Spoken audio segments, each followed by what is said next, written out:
मैं हूं वैदिक ऋषि।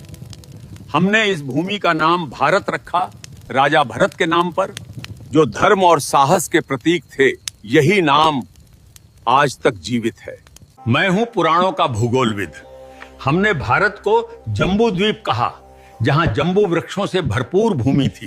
प्राचीन काल में पूरी धरती को इसी नाम से विभाजित किया जाता था। मैं हूं आर्य परंपरा का विद्वान। उत्तर से दक्षिण तक फैली इस भूमि को हमने आर्यावर्त कहा। यहाँ धर्म, ज्ञान और संस्कृति का वास था। मैं हूं फारसी यात्री। हमने सिंधु नदी को हिंद कहा और इस भूमि को हिंदुस्तान। यही नाम सदियों तक चलता रहा। मैं हूं यूनानी भूगोलविद।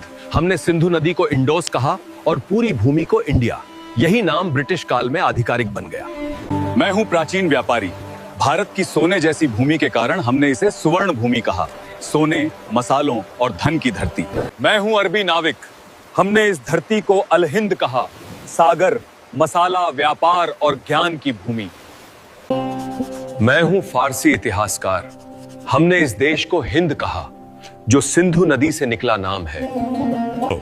मैं हूं पुराणों का कथावाचक।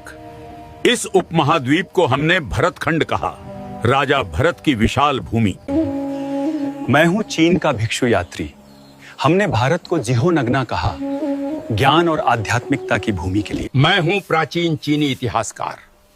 हमने भारत को यिंगतू कहा, महान धर्म, संस्कृति और व्यापार की भूमि। मैं हूं सुश्रुत 600 ईसा पूर्व का शल्य चिकित्सक। मैंने नाक, कान और त्वचा की सर्जरी विकसित की, जिसे आज प्लास्टिक सर्जरी कहा जाता है। मेरी पुस्तक सुश्रुत संहिता में 300 से अधिक शल्य तकनीकें लिखी हैं। यही भारत की सर्जरी परंपरा की नींव है। मैं हूं चरक आयुर्वेद का आचार्य। 100 ईसा पूर्व मैंने लिखा था कि बीमारी का इलाज सिर्फ दवा से नहीं होता है। शरीर, मन और भोजन, तीनों का संतुलन जरूरी है। मैंने सिखाया कि हर पौधा दवा है और हर भोजन औषधि बन सकता है। मैं हूं प्राचीन भारत का नेत्र चिकित्सक। 800 ईसा पूर्व हम मोतियाबिंद की सर्जरी करते थे। एक पतली सलाई से आंख की धुंधली परत हटाकर दृष्टि वापस लौटा देते थे। इस तकनीक ने हजारों लोगों की रोशनी बचाई। दुनिया में पहली कैटरैक्ट सर्जरी भारत की धरती पर हुई थी। मैं हूं कोणार्क का शिल्पकार। हमने सूर्य मंदिर को इस तरह बनाया कि हर पहिया एक सटीक घड़ी की तरह समय बताता है। आज भी सूरज की किरणें हर घंटे पर ठीक इसी कोण से गिरती हैं, बिना किसी आधुनिक गणना के। मैं हूं भारतीय वास्तुकार।